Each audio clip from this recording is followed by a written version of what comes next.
We are also very honored to have with us today the incumbent chairman of the Commission on Elections, Attorney George Erwin Mojica Garcia, a distinguished public servant, a lawyer who leads the country's election body and plays a vital role in ensuring fair, credible, and orderly elections in the Philippines. Give him a round of applause, everyone.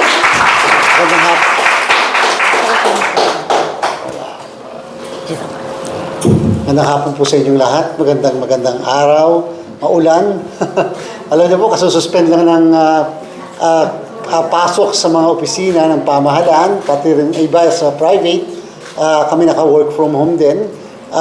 Napapasalamat kami na nandito po kayong lahat despite the weather. At papasalamat din po kami sa laging pagtaguyod nyo sa Top News Asia at sa mga ibang magazine po nito. Maraming salamat din sa patuloy na pagsuporta po sa inyong Commission on Elections.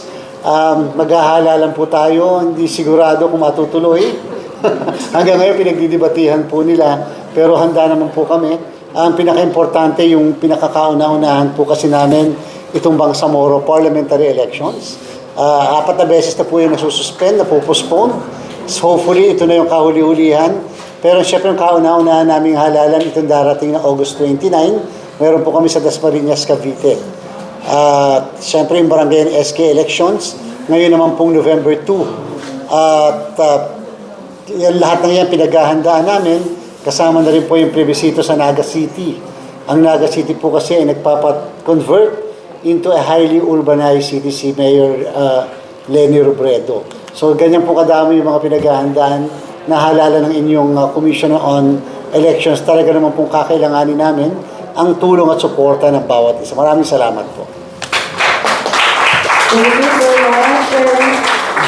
Thank you so much. So baka may dadagdag si Chairman, yan, Comelec Chairman George Erwin Mojica Garcia.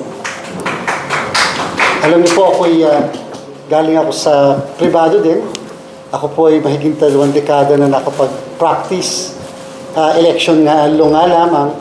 Sabi ko, pagkatapos ko nito sa Comelec, ayaw ko na. This will be my last government stint. Alam niyo po, iba ang gobyerno.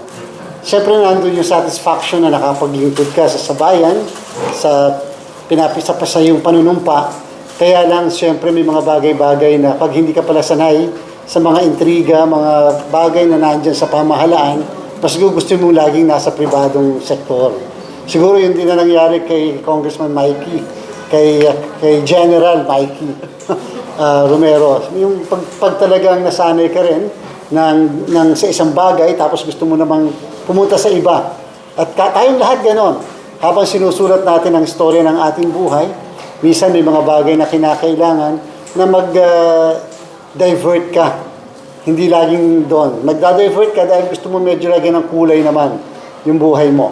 Sa aking palagay, ako, after 2 decades, 2 dekada na pagpapractice na naging abogado ako ng name it, former president, napakadaming senador, kongresista, lahat ng pwesto.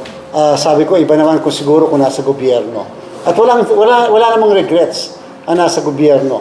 Ang sinasabi ko lamang, siguro ang aking isang piece of advice sa bawat isa, dito meron po ako nakikita, sobra pong mas may edad sa mga katulad namin ni Kong Mikey, ay wala dapat tayong regret sa mga ginagawa natin. Ang importante, we are making a difference in the lives of others.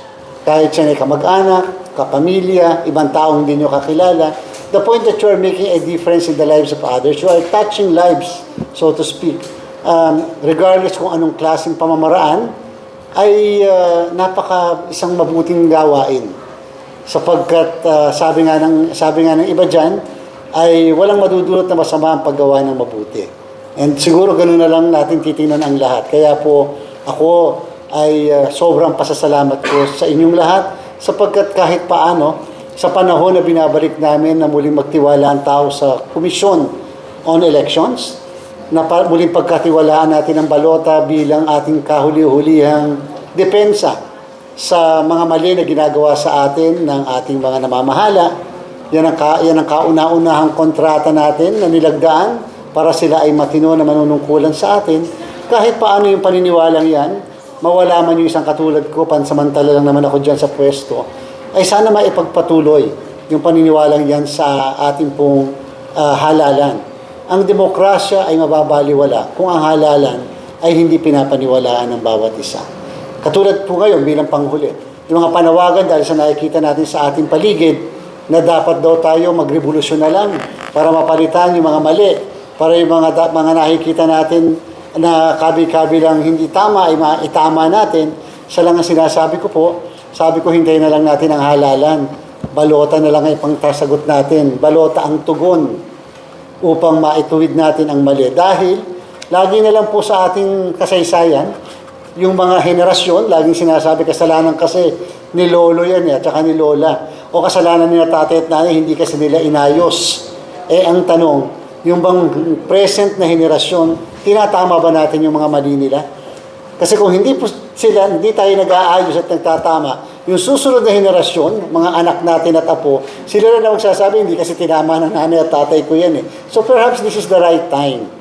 And kung kaya naman po, sana sa pamamagitan nyo na naandito ngayon, sa inyong mga anak, sa inyong mga kakilala, sana maikintil natin sa isipan nila yung pagboto ng tama. Yung talagang pagtingin at pagtitimbang ng sino ba ang nararapat na mapusuan natin. Kasi pag mali na naman, walang dapat sisihin kundi tayo din lang. Binigyan tayo ng pagkakataon na ayusin, hindi natin ginrabang opportunity, hindi dapat yun lang dapat sisihin kundi tayo din lang. Yun lang naman po yung mensahe natin. Kaya po, maraming salamat sa patuloy niyo po na pag-unawa sa amin at pagsuporta.